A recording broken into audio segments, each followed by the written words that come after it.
វប្បធម៌ចែករំលែកគឺជារឿងដ៏សំខាន់មិនអាចខ្វះបានក្នុងសង្គមកម្ពុជា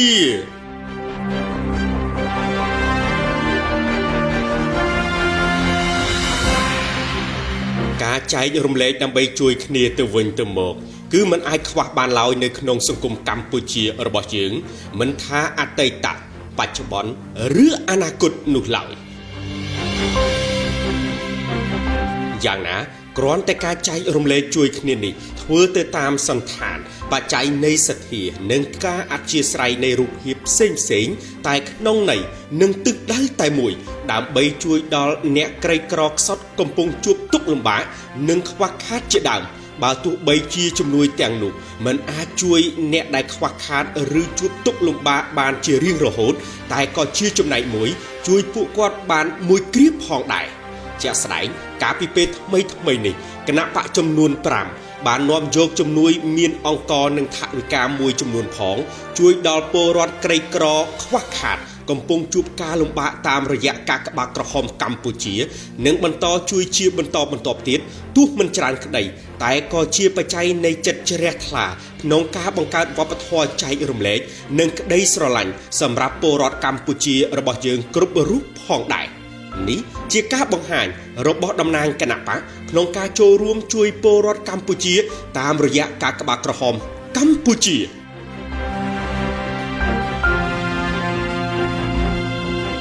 ចែករំលែកពីទឹកចិត្តប្រធានស្មីប្រធានគណៈបកទាំង5គណៈបកក្នុងទីបាទហើយខ្ញុំក៏គិតថាបើខ្ញុំចុះចែកអំណោយទៅដល់ខាងក្រៅវាមានការរឹងឆើក្នុងការទទួលយករបស់ខ្ញុំ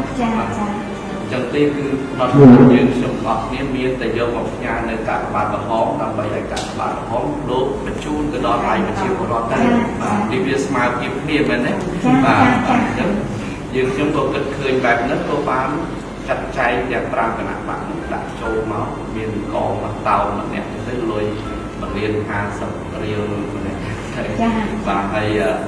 យើងខ្ញុំបានភាសាគេថាមិនឲ្យឃ្លាតនៃការគេហៅថាឆ្ងាយពីគ្នាពីរវាងគណៈបកនិងកក្បាតផងទេយើងខ្ញុំនឹង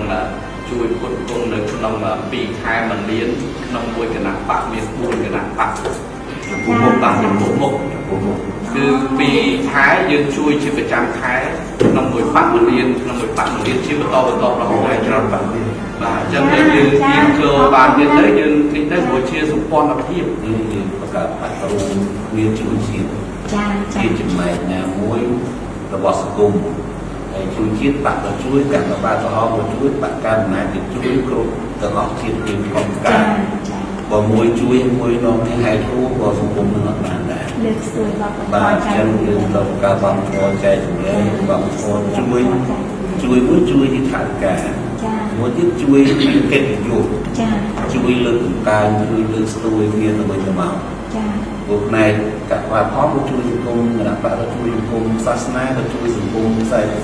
ក៏ជួយសង្គមអញ្ចឹងយើងអត់ទៅជាប់លេខគ្នាទេនឹងទៅលើកតម្កើងនឹងលើកស្ទួយគ្មានសាសនាគេលើកស្ទួយពូជសាសន៍កៅនឹងខ្មែរនេះឯទេទាំងបបបាក់ទាំងអស់សុទ្ធតែខ្មែរនឹងយើងទៅជួយគ្នាទៅខ្ញុំសង្ឃឹមថា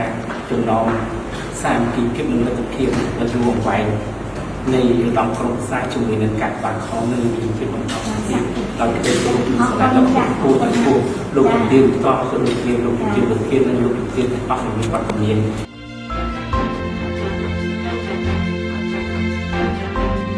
គួរជម្រាបជូនផងដែរថាគណៈបកចំនួន5ដែលបានចូលរួមអង្គនិងថវិកាជួយដល់ពលរដ្ឋក្រីក្រខ្វះខាតនិងជួបការលំបាកតាមរយៈការក្បាតក្រហមកម្ពុជារួមមាន